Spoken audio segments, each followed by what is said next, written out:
So I recently bought this XT3 right before it was discontinued, it turns out, to use as a B cam to my GH5 and also to see, if, dip my feet in the Fuji waters and see maybe I'll move over to, an XH2 or something and use the XT3 as the B cam. I need IBIS, but I've been more, into photo and stuff lately, so I figured I would pick this up, best of both worlds, and I can use it as a B cam. It does more than my G85 that was just kind of sitting around, so.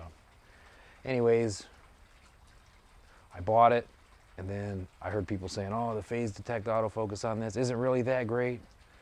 And the low light performance, I heard people complaining about, that compared to the GH5. I guess it's better, but not much better. But from what I've seen, it's,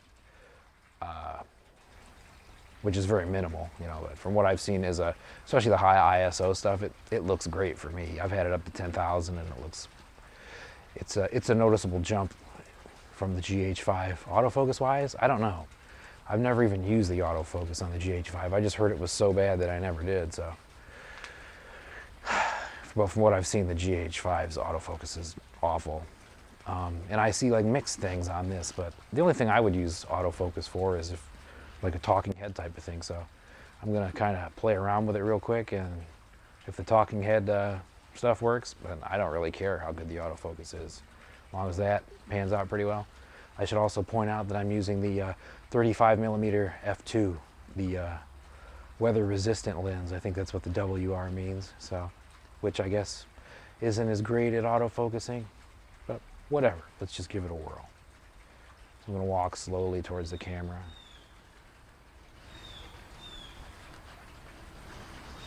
Probably like out of the frame here, maybe. I don't know. I'm not gonna lie, I did one quick test like 2 days ago that maybe I'll even throw into this video. I guess the footage is still there, that I was like, it looked fine to me, but it was kind of short, so I figure I'll just let the camera run and I'll talk to it for like, 2 or 3 minutes. The other test was like 30 seconds, and it stayed on me in continuous autofocus when I was just sitting on the porch. And I'm at f2.8 too, and that's where I was the last time, so I wanted to keep it shallow enough to kind of press it a little bit.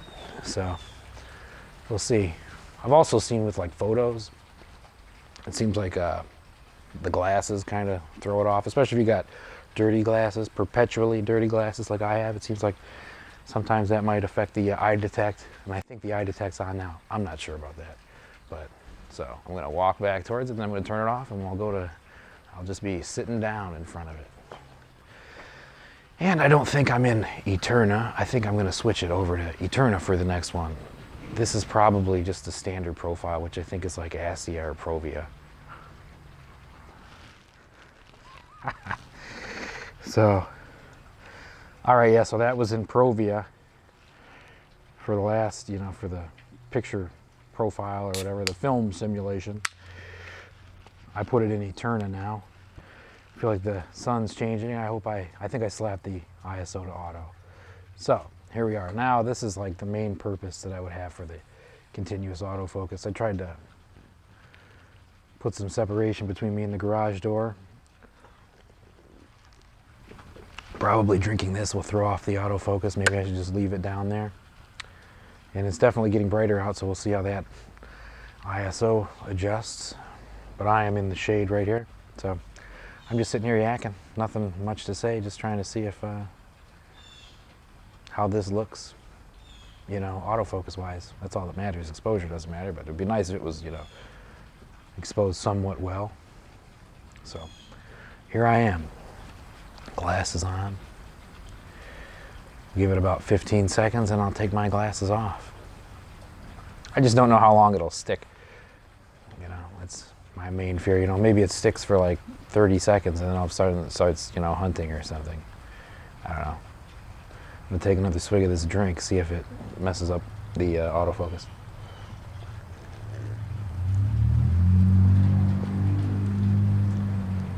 One more.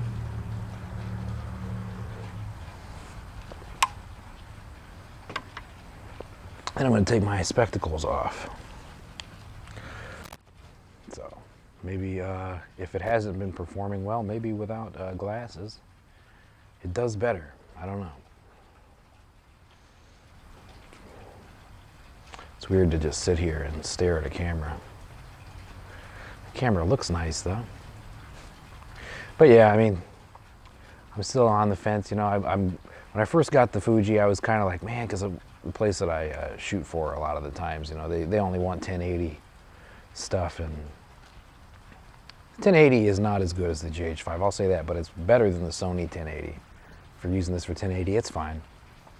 So that at first threw me off a little bit, but it was, you know, it's not that bad. But then when I actually started shooting in 4K for these open mics that I do, you know, in the area for a musical project I've been doing forever, I noticed that, you know, that's when I started playing with like, you know, shooting in 4K and bumping the ISO up pretty high, you know, well past what I would use with the GH5, and the footage just seems great. I don't use autofocus for that. Maybe I'll try that next time.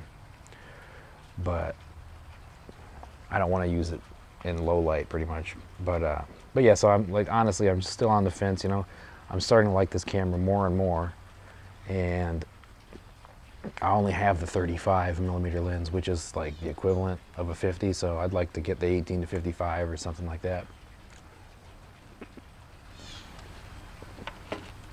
But just testing it out. If the autofocus works good, I'm pleased enough with the low light for sure. If the autofocus is decent enough for stuff like this, I'll probably just switch or stay with it because the colors are so good out of it.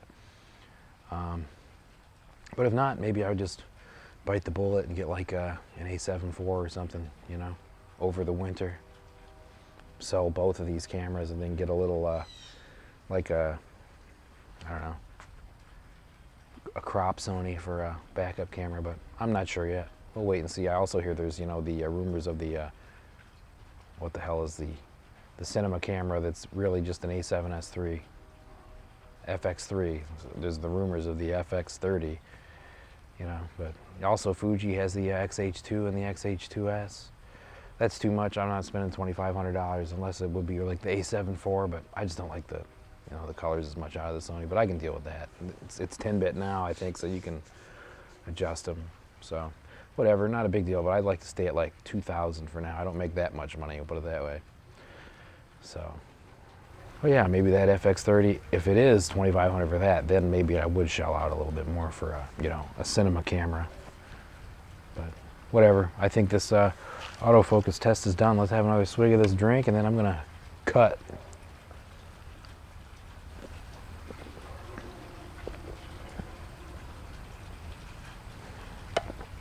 Yep, very, very dainty drinking. All right, well, yeah, this is almost just a personal thing, just for me.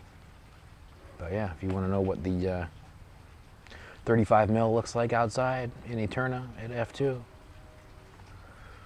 continuous autofocus. Here it is. And the autofocus settings, I'm not even gonna get into that. I think I did very slight manipulation of that.